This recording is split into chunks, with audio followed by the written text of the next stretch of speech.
Come on, Angela Rayner, show us your papers.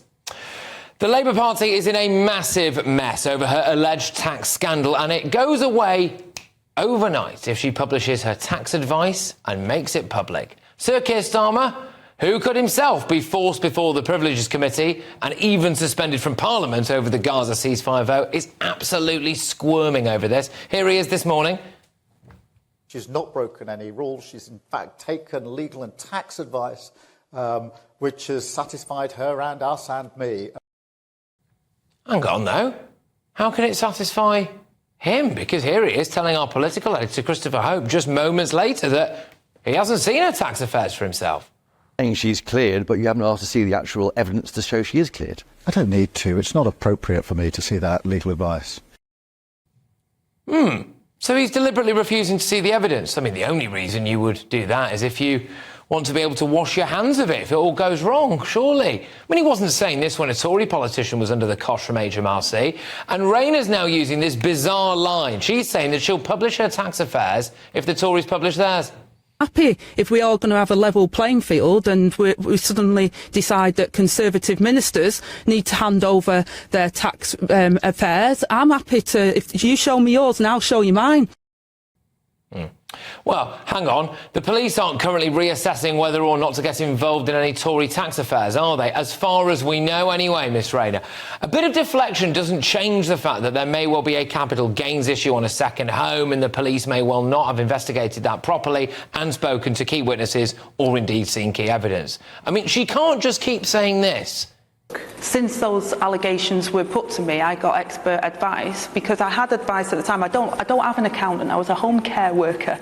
You know, I didn't have an accountant. I had, as most people would, you put your house on the market, you get a legal conveyancing solicitor, and you get an estate agent. But since those allegations were put to me, I got expert tax advice to make sure that I hadn't done anything wrong. Publish it then. Go on. The problem for Angela Rayner is that A, she would not stand for her own excuses if she was dealing with a Tory, and B, she has quite a long track record of calling for other people to go. Here she is talking about Boris.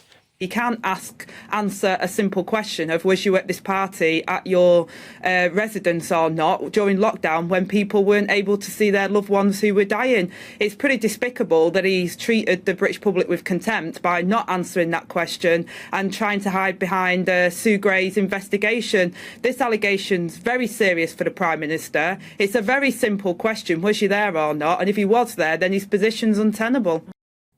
Treating the public with contempt, hiding behind an investigation. Who are we talking about here, Miss Rayner? Well, it's turning into a farce now, isn't it? It's worth noting this, OK? Nobody is asking Angela Rayner to publish 15 years' worth of her own personal tax affairs. She is simply being asked to explain why she remained on the electoral register at an address which she didn't live in for 5 years, according to her neighbours. It's quite simple. It's also worth noting that the Deputy Leader of the Labour Party is elected directly by the members, which means that if Angela Rayner goes and someone like, I don't know, maybe like Zara Sultana decided to stand, someone who was publicly slammed Keir Starmer over Gaza, someone who really represents the old Corbyn days of the party, well, that could be a big issue, couldn't it? Could this be why Keir Starmer is refusing to say that Angela Rayner should quit if she is investigated by the police? The police do launch a formal investigation. Should she resign, stand back from her job? Well, Chris, I'm not going to get into hypotheticals. We've been down this road many, many times before. Look, the police have made their decision. They need to now get on with the decision and the process that they're going through. So, is that a yes or a no, then what's going on there? I'm a bit confused. Angela Rayner has repeatedly spoken about honesty and integrity and called for others to stand down. Are her chickens now coming to their second homes to roost?